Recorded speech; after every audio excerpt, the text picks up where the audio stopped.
Hello students, कैसे हैं आप सब।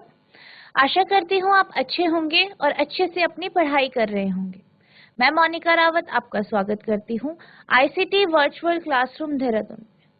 बच्चों, आज जैसे कि आप जानते हैं हम क्लास 12 का जो आपका ऑल्टरनेटिंग करंट चैप्टर है उसको कंटिन्यू करेंगे। हम आज इसमें जो आपका आरएलसी सर्किट है उसमें रेजोनेंस के बारे में हम पढ़ेंगे। तो बच्चों, अब हम चलते हैं अपने स्मार्ट बोर्ड की तरफ। तो बच्चों, लास्ट लेक्चर में हमने AC voltage apply to a series LCR circuit यानी श्रेणीबद्ध एलसीआर परिपथ पर प्रयुक्त एसी वोल्टता के बारे में पढ़ा था। इसमें हमने करंट और जो आपका वोल्टेज था यानी जो टोटल वोल्टेज था उसके बारे में हमने पढ़ा था, उसका फेजर डायग्राम ड्रॉ किया था और हमने क्या पढ़ा था, उसका ग्राफ पढ़ा था और उसका एनालिटिकल सॉल्यूशन भी हमने देखा था। अब हम पढ़ेंगे रेजोनेंस। तो हम सबसे पहले ये समझेंगे कि आखिर रेजोनेंस होता क्या है। अगर हम बात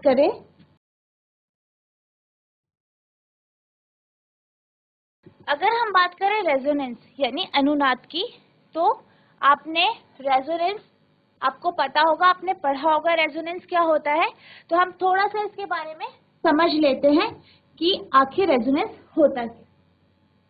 हमने रेजोनेंस जो आपने अपनी प्रीवियस क्लासेस है उसमें आपने जब रेजोनेंस के बारे में पढ़ा तो एक पेंडुलम के हेल्प से इसको समझा था। यानी कोई भी ऐसी ऑब्जेक्ट या कोई भी ऐसी वस्तु जो वाइब्रेट करती है उससे आपने इसके बारे में समझा था। तो जैसे कि हमने एक पेंडुलम लिया और आप ये जानते हैं कि हम जब इसे इधर की तरफ खींचेंगे तो आपका जो ये पेंडुलम है ये क्या करेगा, ऑसिलेशन करेगा यानी दोलन, जो आपका दोलन क्रिया है वो करेगा यानी ऑसिलेट करेगा, अपनी मेन पोजीशन से लेफ्ट और राइट पे ये मूव करेगा।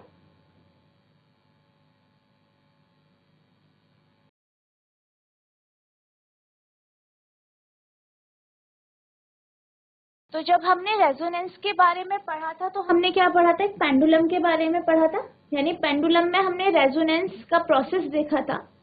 तो जो पेंडुलम होता है, जैसे कि आप जानते हो, आप इसको एक साइड से आप इसे क्या करते हो, खींचते हो, फिर ये अपनी जो मेन पोजीशन है यानी जो उसकी वास्तविक स्थिति है, ठीक है, जो ये ओरिजिनल पोजीशन है, इससे ये आगे और पीछे क्या करता है, मूव करता है या घूमता है। तो क्या होता है, जब ये इस तरीके से मूव करता है तो हमने क्या किया है, पहले इसे फोर्स दिया है जिसकी वजह से ये वाइब्रेट होने लगा, या आप कह सकते हैं इस पे एक फ्रीक्वेंसी आई यानी आवृत्ति करने लगा और ये इस तरीके से अपनी जगह पे मूव करने लगा आगे पीछे। अब जब हम रेजोनेंस की बात करते तो हम रेजोनेंस की बात ये करते हैं कि जब हम जो आपका ये पेंडुलम है, जो आपका ये पेंडुलम है, जब इसे हम इतना फोर्स देते हैं, इतना इस पे बल लगाते हैं कि ये अपनी नेचुरल फ्रीक्वेंसी, ठीक है, जो उसकी नेचुरल फ्रीक्वेंसी जो होती है यानी प्राकृतिक जो आवृत्ति होती है उससे ये मूव करने लगता है। तो इस प्रोसेस को हम रेजोनेंस कहते हैं। यानी जो इस पेंडुलम की जो ओरिजिनल यानी जो उसकी वास्तविक आवृत्ति होगी, अगर हम इसको उतना फोर्स देंगे कि ये अपनी वास्तविक आवृत्ति में ये मूव करता रहेगा, तो उस प्रोसेस को हम रेजोनेंस कहते हैं। तो जब हम इसे सर्किट में इस कॉन्सेप्ट को पढ़ते हैं, तो जब हम सर्किट की बात करते हैं, यहाँ पे हम कैसे सर्किट की बात करेंगे, एलसीआर सर्किट की बात करेंगे। यानी ऐसे सर्किट की बात करेंगे जिसमें आपका रजिस्टर, इम्पीडेंस, ठीक है, और आपका क्या, आपका कैपेसिटर लगा है और ये तीनों सीरीज में लगे हैं यानी श्रेणीबद्ध तरीके से लगे हैं और किससे कनेक्टेड है, किससे जुड़े हैं, एक एसी सर्किट से जुड़े। तो हम जब रेजोनेंस की, इलेक्ट्रिक रेजोनेंस की बात करते हैं तो हम बात करेंगे ऐसे सर्किट की जिसपे आपका क्या है, रजिस्टर है, इंडक्टर है और कैपेसिटर है, जो कि आपका एसी सोर्स यानी प्रत्यावर्ती विद्युत धारा जो होती है उससे जो जुड़ा है ऐसे सर्किट के बारे में, ऐसे परिपथ के बारे में हम पढ़ेंगे। तो इस सर्किट में हम रेजोनेंस के बारे में पढ़ेंगे। तो पहले हम रेजोनेंस की जो आपकी डेफिनेशन है वो समझ लेते हैं। The phenomena of resonance is common among systems that have a tendency to oscillate at a particular frequency. यानी जो आपका रेजोनेंस होता है, ठीक है, रेजोनेंस एक ऐसी परिघटना है जो कि ऐसे सिस्टम पे, यानी जो ऐसे निकाय हैं, ऐसी सभी निकायों पर ये बहुत ही ज्यादा कॉमन है। कैसी? जो ऑसिलेट करती है, ठीक है, यानी जो दोलन करती है, यानी जिसकी जो प्रवृत्ति होती है वो दोलन यानी ऑसिलेशन करने की होती है, ऐसे सिस्टम में ये बहुत ही common. The frequency is called the system's natural frequency, यानी जब हम रेजोनेंस की बात करते हैं उस समय जब हम जिस फ्रीक्वेंसी की बात करते हैं, जिस आवृत्ति की हम बात करते हैं, वो उस सिस्टम की, ठीक है, उस निकाय की प्राकृतिक आवृत्ति कही जाती है, कहलाती। अब हम जानते हैं कि हम जब सर्किट के बारे में बात कर रहे हैं, एक आरएलसी सर्किट के बारे में बात कर रहे हैं, तो हमने क्या दिया उसे? एसी, ठीक है, ऑल्टरनेटिंग करंट दिया हमने। तो हम ये जानते हैं जो आपका ऑल्टरनेटिंग करंट है वो भी ऑसिलेट करता है। आपने पढ़ा है कि वो अलग अलग डायरेक्शन में ऑसिलेशन करता है और उसका जो वेव फॉर्म होता है, या हम ग्राफ की जब बात करते हैं तो वो इस तरीके से साइन ग्राफ के इस रूप से वो, या इस सिस्टम से वो क्या करता है? ऑसिलेट करता है, या शो करता है कि वो एक टाइम पीरियड के बाद अपनी डायरेक्शन को चेंज करता है। ये हम जानते हैं। तो इसका मतलब ये है कि जो आपका एसी करंट है, यानी जो आपका एसी सोर्स है, उससे जो आपकी वेव फॉर्म आएगी, यानी जो उससे आपको करंट या धारा मिलेगी, वो कैसी होगी? वो ऑसिलेट करेगी, ठीक है। जैसे हमें पता है कि जो आपका एसी होता है, यानी ऑल्टरनेटिंग करंट या प्रत्यावर्ती जो धारा होती है, वो क्या करती है? एक फिक्स टाइम पीरियड के बाद, यानी एक फिक्स समय अंतराल के बाद वो अपनी दिशा चेंज करती है, यानी डायरेक्शन को बदलती है, दिशा को बदलती है। तो यानी कि वो ऑसिलेट करती है। इसका मतलब जो आपका ऑल्टरनेटिंग करंट सोर्स है, यहाँ पे हमने ऑल्टरनेटिंग करंट सोर्स लगाया है, इसका मतलब जो आपका ये ऑल्टरनेटिंग करंट है, इसमें भी वो क्या करेगा? ऑसिलेट करेगा, यानी वो अपनी दिशा को चेंज करेगा। अब हमें क्या करना है? हमें ये देखना है कि हमारा इस केस में जो हमारी फ्रीक्वेंसी होगी, यानी आरएलसी सर्किट में जो हमारी ऑल्टरनेटिंग करंट की वजह से जो फ्रीक्वेंसी होगी, रेजोनेटिंग फ्रीक्वेंसी या रेजोनेंस की कंडीशन, वो कैसी होगी। अब जैसे कि आप जानते हैं कि हमारे पास क्या है? एसी सर्किट है जिससे हमारा ये आरएलसी सर्किट कनेक्टेड है। जो आपका एसी है, ऑल्टरनेटिंग करंट, इसकी कुछ फ्रीक्वेंसी, ठीक है, इसकी क्या है? कुछ फ्रीक्वेंसी होती है जिससे क्या होता है? करंट या धारा इसमें प्रवाहित हो। हमने अपने लास्ट लेक्चर में जब हम आरएलसी सर्किट के बारे में पढ़ रहे थे, हमने उस पर एक कॉन्सेप्ट समझा था जिसे हमने कहा था इम्पीडेंस, ठीक है, यानी जिसे हमने Z से डिनोट किया था, और जिसको हमने कहा था किसके सिमिलर है? ये आपके रेजिस्टेंस के जैसा है, ठीक है। जब हमने रेजिस्टेंस पढ़ा था तो रेजिस्टेंस के जैसा इसे समझा। तो जो आपका इम्पीडेंस है, जो आपका इम्पीडेंस है, यानी Z, जिसे हम Z से डिनोट करते हैं, ठीक है, वो हमने लास्ट लेक्चर में पढ़ा था। उसका फॉर्मूला क्या होता है? हमने कैलकुलेट किया था √R² plus XL minus XC का होल स्क्वायर। हमने ये समझा था। हमें ये पता है जो आपका XL होता है वो बराबर होता है ओमेगा L के, और जो कि आप जानते हैं ओमेगा को हम क्या लिखते हैं? 2 पाई F, यानी फ्रीक्वेंसी L, यानी जो आपका XL है वो ओमेगा L होता है, और आप जानते हैं L आपका क्या होता है? इंडक्टेंस होता है। ओमेगा 2 पाई F, F जो होता है क्या होती है? आपकी फ्रीक्वेंसी होती है, ठीक है, फ्रीक्वेंसी होती है, ठीक है। फ्रीक्वेंसी अगर हम इस केस में बात करें तो क्या की फ्रीक्वेंसी होगी? ये आपके इंडक्टर की फ्रीक्वेंसी, ठीक है। तो इसमें फ्रीक्वेंसी की बात करते हैं। अब हम एक्सी की बात करते हैं, यानी आपके इस फॉर्मूले में एक्सी है, ये आपका सेल्फ इंडक्टेंस है। तो जो आपका एक्सएल है, अब आपका एक्सी जो होता है उसका फॉर्मूला होता है 1/ωc, इसको आप 2πf यानी फ्रीक्वेंसी और सी जो आपका कैपेसिटेंस है, सी आपको कैपेसिटेंस दिखाता है।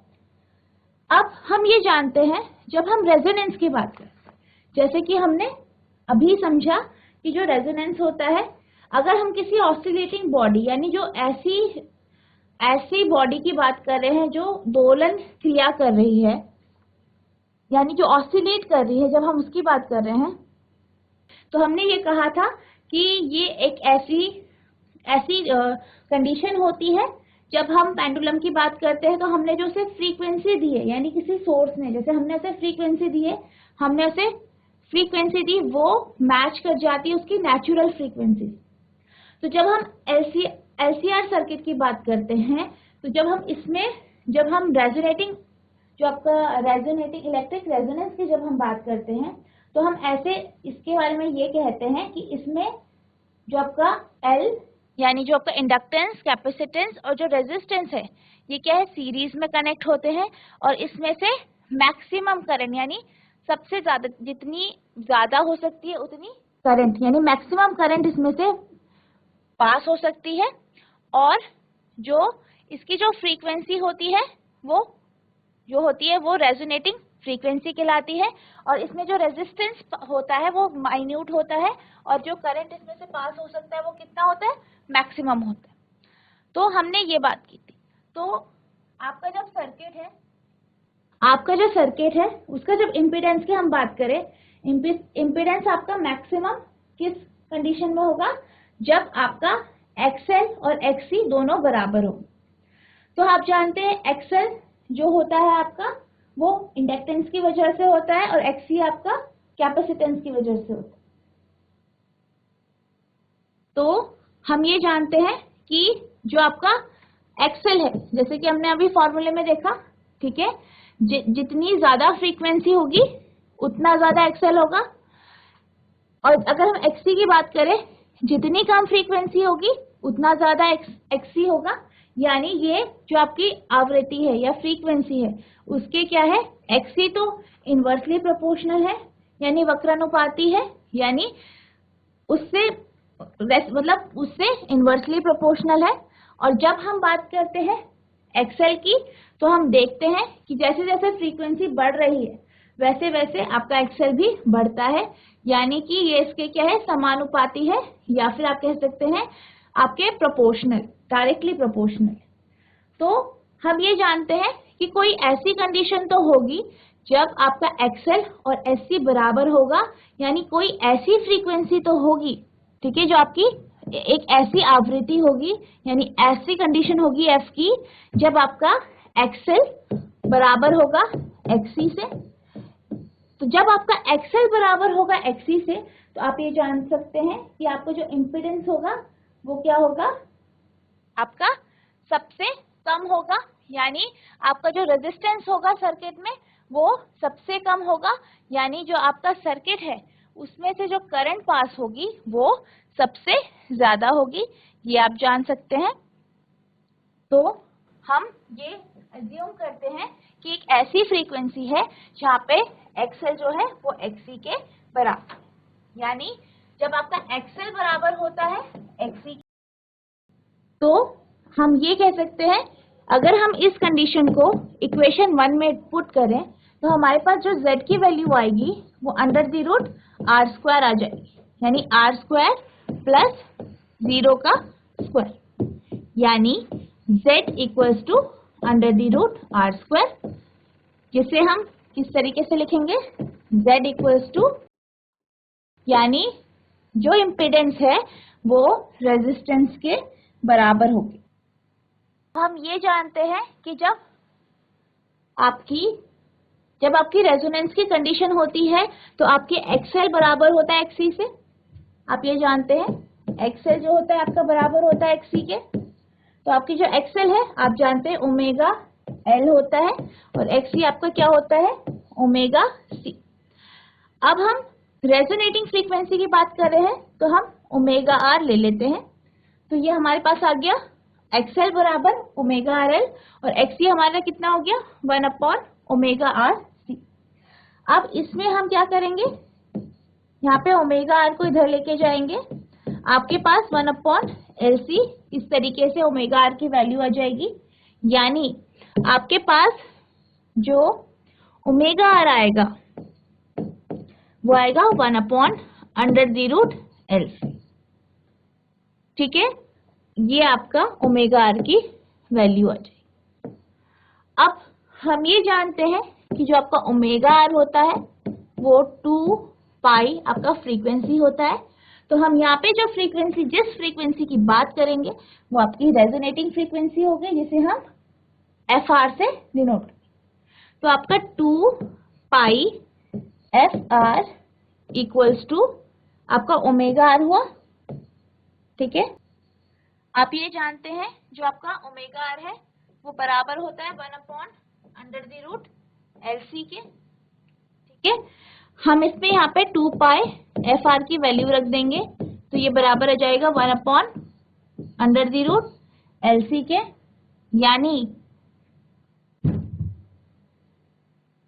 यानी आपके पास एफ आर की वैल्यू आएगी, यानी रेजोनेटिंग फ्रीक्वेंसी की जो वैल्यू आएगी वो 1 upon 2 pi under the root L C आएगी। ठीक है, तो ये जो आपकी फ्रीक्वेंसी है ये आपकी क्या हो गई रेजोनेटिंग फ्रीक्वेंसी।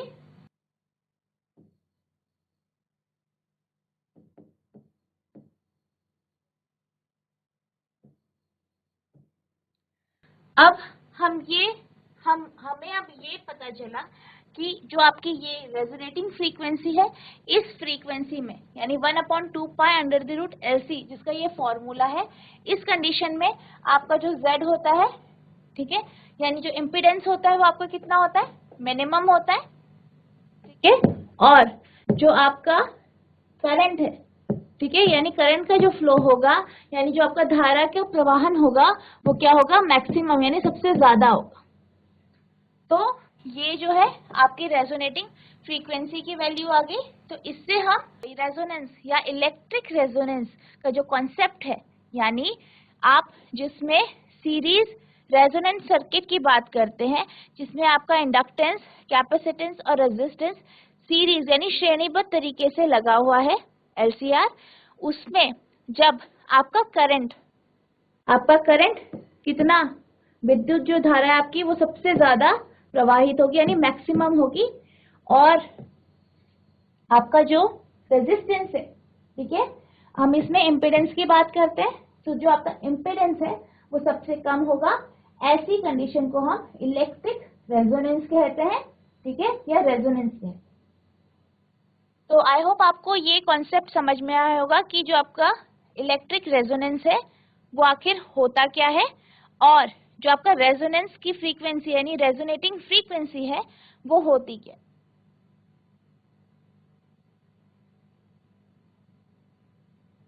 अब हम ग्राफ समझते हैं कि जो आपका ग्राफ है इसको आप समझेंगे। आप देख सकते हैं यहाँ पे आपको एक ग्राफ दिया गया है जो आपको रेजोनेंस की कंडीशन को शो कर रहा है। ठीक है, तो आप यहाँ पे देख सकते हैं इसके एक एक्सिस में आपके पास ओमेगा, ठीक है, ओमेगा है, और एक एक्सिस में आपकी एम्पेयर यानी करंट को शो किया। तो आप ये देख सकते हैं कि जो आपका ये फर्स्ट कंडीशन है इसमें आपका जो करंट है, ये आप देख सकते हैं जैसे जैसे करंट बढ़ रहा है वैसे इसकी फ्रीक्वेंसी क्या हो रही है, बढ़ रही है। फिर एक ऐसी फ्रीक्वेंसी आई जिसे आप नेचुरल फ्रीक्वेंसी कहते हैं, वो आई जिसपे ये मैक्सिमम हो, यानी करंट आपका मैक्सिमम फ्लो हो। और फिर इसके बाद आप देख सकते हैं ग्राफ डाउन में चला गया, यानी जैसे जैसे आप फ्रीक्वेंसी बढ़ा रहे हो तो आपका जो करंट फ्लो है वो कम हो रहा है, यानी जो विद्युत धारा है वो कम प्रवाहित हो रही है। यानी एक ऐसा पॉइंट होता है या ऐसी फ्रीक्वेंसी होती है जिसमें आपका करंट क्या होता है मैक्सिमम होता है, यानी आपका जो रेजिस्टेंस है, यानी इस केस में इम्पीडेंस है, वो क्या है, मिनिमम होता। तो इस ग्राफ से हमें ये समझ में आता है कि एक ऐसी फ्रीक्वेंसी होती है जो नेचुरल फ्रीक्वेंसी होती है, जिसमें जो करंट का फ्लो है, यानी जो आपकी विद्युत धारा होती है, वो सबसे ज्यादा प्रवाहित होती है। और उसके बाद या उससे अगर हम ज्यादा फ्रीक्वेंसी करते जाएं तो जो आपका करंट का फ्लो है, यानी जो आपकी धारा का प्रवाहन है, वो कम हो जाए।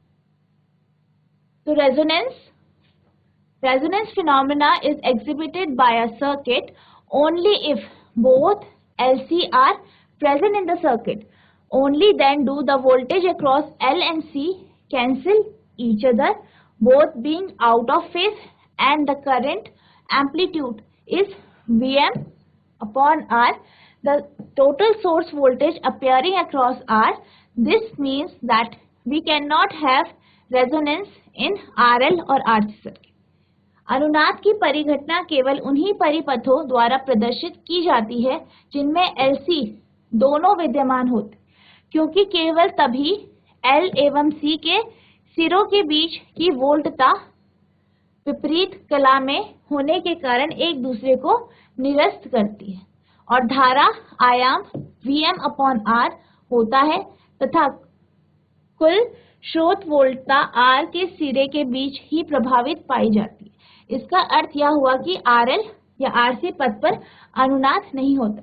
यानी अगर हम रेजोनेंस की बात करें, ठीक है, जब हम रेजोनेंस की बात करते हैं तो हमें R यानी रेजिस्टेंस, L और C आपका तीनों चीजों का आपका क्या होना चाहिए, सीरीज में कनेक्शन होना चाहिए, यानी श्रेणीबद्ध तरीके से R, L और C कनेक्टेड होने चाहिए, जुड़े हुए होने चाहिए।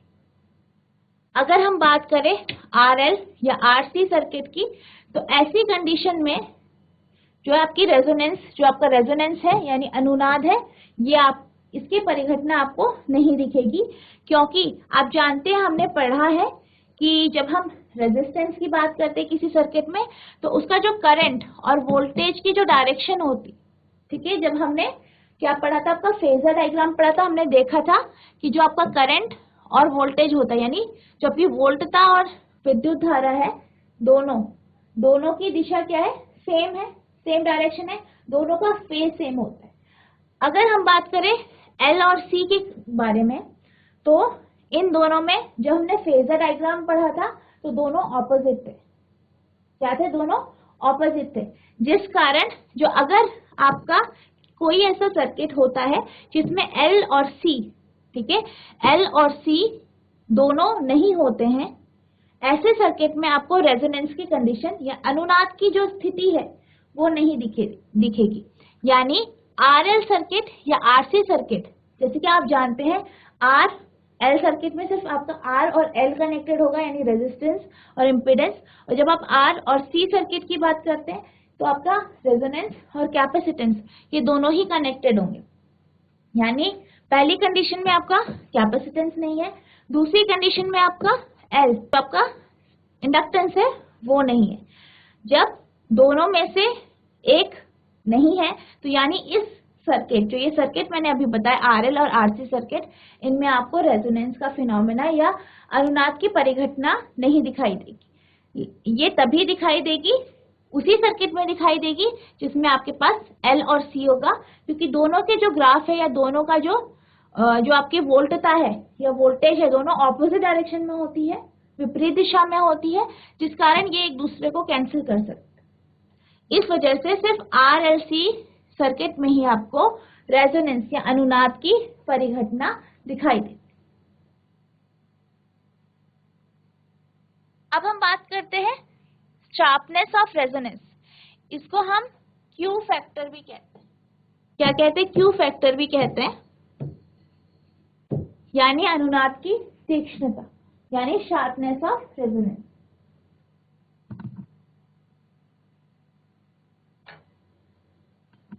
तो जो आपका ये शार्पनेस ऑफ रेजोनेंस है या Q फैक्टर है, इसको जब हम समझते हैं तो ये क्या होता है, जो आपका शार्पनेस होता है, ये Q फैक्टर होता है, ये बराबर होता है आपके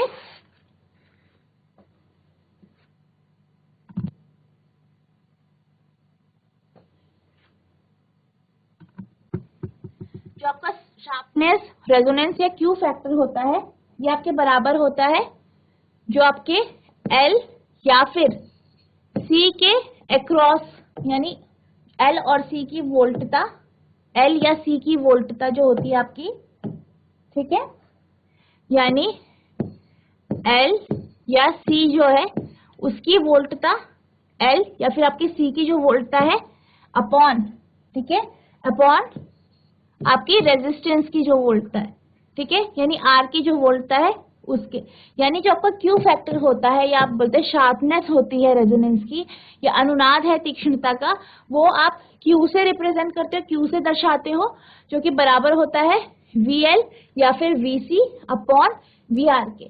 तो ये आपका शार्पनेस दिखाता है रेजोनेंस का। अब हम इसकी वैल्यू को कैलकुलेट करेंगे।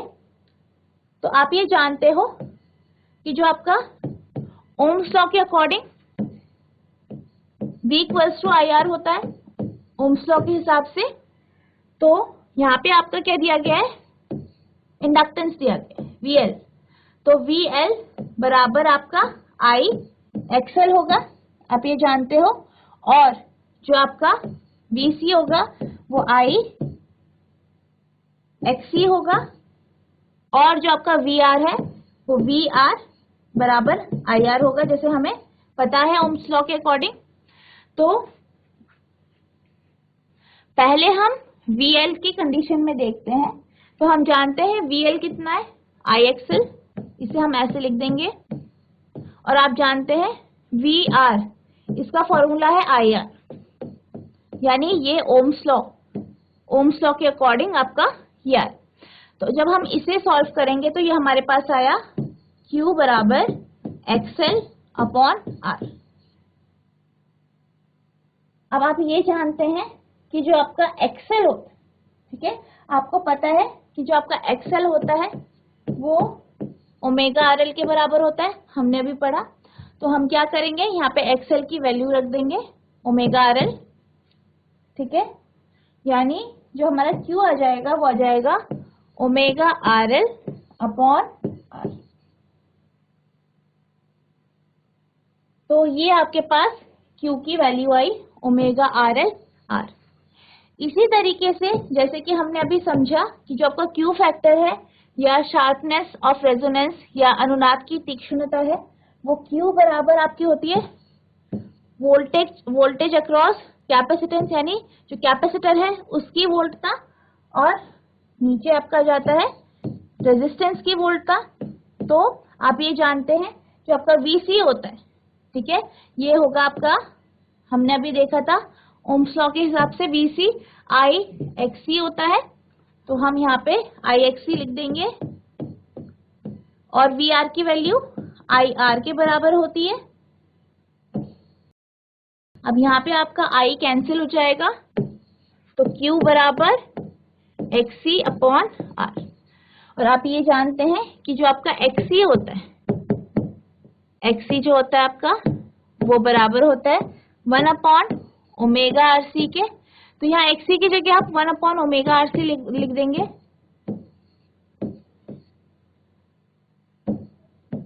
और अपॉन आपका क्या आएगा R, यानी आपके पास क्या आ जाएगा 1 अपॉन R ओमेगा RC। तो ये आपके पास इस तरीके से आ जाए। अब आप ये जानते हैं, हमने ओमेगा R की वैल्यू निकाली, यहाँ पे आपने देखा है omega R equals to 1 upon under the root LC, ये हमने निकाला है। तो हम क्या करेंगे, ओमेगा R की वैल्यू इसे रख देंगे, यानी आपका ओमेगा R बराबर 1 upon under the root LC, इसे रख। तो आपका जो Q होगा, ठीक है, जो आपका Q होगा, आप ये जानते हैं कि जो आपका Q आया है वो कितना आया है, ओमेगा R L अपॉन आपका ये R आया है, पिछले अभी आपने डिराइव किया था Q की वैल्यू, ठीक है। तो ये आपके पास इस तरीके से I omega R L upon R, इस तरीके से आपकी वैल्यू आई। अब आप जानते हैं कि ओमेगा R की वैल्यू कितनी है, 1 upon under the root L C. ठीक है, अब हम क्या करेंगे, इस एल को अंडर द रूट के अंदर, मतलब ये जो रूट है आपका इसके अंदर रख देंगे। तो ये आपका 1/RC 1/RL अपॉन सी। ठीक है, ये इस तरीके से ये बदल जाएगा, क्योंकि आप ये जानते हैं कि L को आप इस तरीके से रख देंगे, ये आपका अंडर द रूट L और ये C हो गया, इससे एक कैंसिल हो गया, तो आपके पास Q की वैल्यू ये आ गई। तो यहाँ पे आपकी जो Q की वैल्यू आई है वो ये आई है 1/R under the root L upon C। इसका मतलब जितना कम रेजिस्टेंस होगा, यानी जितना कम R की वैल्यू होगी, यानी रेजिस्टेंस कम होगा, तो आपकी जो शार्पनेस होगी या Q फैक्टर जो है, जो आपकी शार्पनेस है रेजोनेंस की, वो उतनी ज्यादा होगी। ठीक है, और जितना ज्यादा L होगा, जितना ज्यादा L होगा उतना ज्यादा आपका क्या होगा, Q होगा, और जितना ज्यादा कैपेसिटेंस या C होगा उतना ज्यादा आपका Q। अब इससे हमें ये पता चला जो आपका Q है ये क्या है, इसकी डायमेंशनलेस क्वांटिटी, यानी इसकी कोई डायमेंशन नहीं है, इसकी कोई भी यूनिट नहीं होती।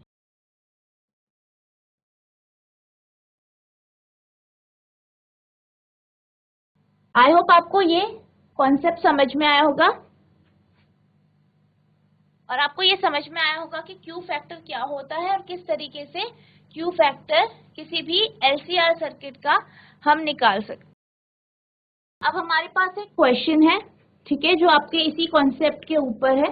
तो हमारा जो क्वेश्चन है वो ये है, अ रेजिस्टर ऑफ 200 ओम, यानी आपके पास एक रेजिस्टर है, एक प्रतिरोध है जो कि 200 ओम का है, एंड अ कैपेसिटर यानी संधारित्र जो है वो आपके पास 15 माइक्रो फैरेड का आपके पास एक कैपेसिटर है, संधारित्र, are connected in series to 220 volt 50 hertz AC source. यानी ये दोनों क्या है, सीरीज यानी श्रेणी क्रम तरीके से जुड़े हुए हैं। ठीक है, यानी सीरीज में जुड़े हैं। किससे जुड़े हैं, एक एसी सोर्स से, यानी ऑल्टरनेटिंग करंट या प्रत्यावर्ती धारा जो है उसके सोर्स से जुड़े हैं, जिसकी वोल्टता 220 वोल्ट है और फ्रीक्वेंसी कितनी है, 50 हर्ट्ज। तो पहला आपको बोला गया है calculate the current in the circuit, यानी आपको पहले ये बताना है कि परिपथ में धारा कितनी होगी, यानी जो आपका सर्किट है, परिपथ है, उसमें करंट कितना हो। दूसरा आपको क्वेश्चन पूछा गया है कि calculate the voltage across resistor and capacitor, यानी प्रतिरोधक जो है और संधारित्र जो है आपके पास, यानी रेजिस्टर और कैपेसिटर है उस पे, ठीक है, उसके क्रॉस, उसके पास आपको वोल्टेज बताने की, कितनी वोल्टता होगी, कितना वोल्टेज होगा, ये आपको बताना है। ठीक है, is the algebraic sum of these voltages more than the source voltage, हमें ये बताना है कि जो आपके पास ये आपके पास कैपेसिटर है और जो आपके पास रेजिस्टर है, और जो आपके पास कैपेसिटर और रेजिस्टर है, इन दोनों के अक्रॉस जो वोल्टेजेस हैं, यानी जो इनकी वोल्टता है, क्या वो ज्यादा है, उनका सम जो है, उनका जो सम है, ठीक है, जो उनका योग है, क्या वो ज्यादा है आपके सोर्स वोल्टेज से। अगर है तो आपको इसको बताना है, इसको क्या करना है, इस विरोधाभास का आपको निराकरण करना है। तो पहले हम जितनी इंफॉर्मेशन हमें इसमें दी गई है उसे हम लिख लेते हैं। तो आपको क्या क्या गिवन है, आपको क्या क्या दिया गया है, आपको R दिया गया है 200 ओम, ठीक है, आपको C यानी कैपेसिटेंस 15.0 माइक्रोफैरेड, यानी जिसे आप किस तरीके से लिख सकते हैं, 15 इंटू 10⁻⁻⁶ फैरेड। आपको वोल्टेज दी गई है V 220 वोल्ट, और आपकी जो फ्रीक्वेंसी है यानी आवृत्ति है, जिसे हम F या फिर न्यू से डिनोट करेंगे, जो आपकी 50 हर्ट्ज दी गई। अब जो ये आपका सीरीज, आप जानते हैं ये एक सीरीज सर्किट है और आपको सबसे पहले क्या बताना है, करंट निकाल। तो अगर आपको करंट निकालना है तो आपके पास क्या क्या है, आपके पास कैपेसिटर है, आप जानते हैं, ठीक है। आपके पास और क्या है, रेजिस्टर है, ठीक है, कैपेसिटर और रेजिस्टर है, और आपके पास आर और सी की वैल्यू दी है। तो सबसे पहले हम इस पे इम्पीडेंस निकालेंगे। क्या निकालेंगे, इम्पीडेंस, जैसे हम Z से डिनोट करते हैं। तो इसका जो फॉर्मूला होगा वो under the root R square plus XC का स्क्वायर, ये आपका फॉर्मूला होगा। तो आप जानते हैं आपको R गिवन है जो कि 200 है, 200, ठीक है, आपको 200 ओम दिया गया है। आप ये जानते हैं कि आपका जो एक्सी है वो बराबर क्या होता है, ओमेगा सी। तो जो ओमेगा होता है 2 पाई न्यू या 2 पाई एफ होता है, सी होता है, आप ये जानते हैं। तो हम क्या करेंगे, इस फॉर्मूले को यहां रख देंगे। तो हमारे पास 2 पाई, न्यू की वैल्यू कितनी है, आपको कितनी दी गई है न्यू की वैल्यू, यानी फ्रीक्वेंसी 50 हर्ट्ज यानी 50, और आपके पास 50 दी गई है, और आपके पास कैपेसिटेंस सी की वैल्यू आपके पास 15 इंटू 10⁻⁻6 दिया गया है।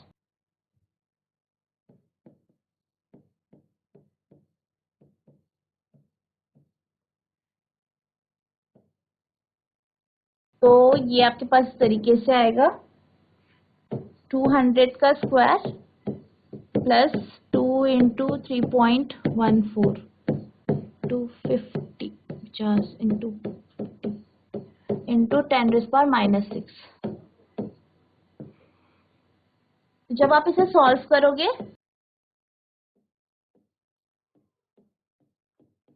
इसकी जो वैल्यू आएगी वो आपकी 212 ओम। तो इसको सॉल्व करने के बाद जो आपका आंसर आएगा वो आएगा 291.5 ओम। तो ये आपके पास क्या निकल गया, इम्पीडेंस निकल गया। अब आपको क्या निकालना है, करंट निकालना है, यानी आई की वैल्यू। ओम्स लॉ से आपको पता है I equals to V upon R, यानी यहाँ पे इम्पीडेंस आ जाएगा Z। तो V की वैल्यू आपको 220 वोल्ट दी गई है, और Z जो आपने अभी निकाला है Z वो कितना है, 291.5। तो आपका ये 291.5 ओम। तो ये आपका क्या आया, इम्पीडेंस आया। तो इसको जब हम सॉल्व करेंगे तो हमारे पास जो आएगा आंसर वो आएगा 0.755 एम्पीयर। यानी जो आपका पहला पार्ट है, यानी आपको करंट निकालना है इस सर्किट से, तो आपको जो करंट निकलेगा वो इस तरीके से निकलेगा, और ये आपकी क्या है, करंट यानी धारा, कि आपका कितना धारा इस सर्किट से प्रवाहित होगा वो आपको इस तरीके से निकालना है। आई होप आपको ये क्वेश्चन समझ में आया होगा।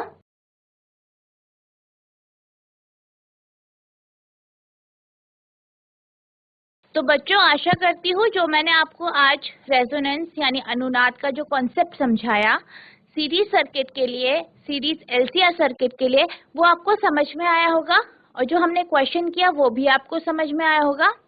आशा करती हूँ आप इसे प्रैक्टिस करेंगे घर में और आगे के क्वेश्चंस इसके करके लाएंगे। तो बच्चों, आज के लिए इतना ही, मिलते हैं अब नेक्स्ट लेक्चर में। तब तक के लिए thank you and have a nice day.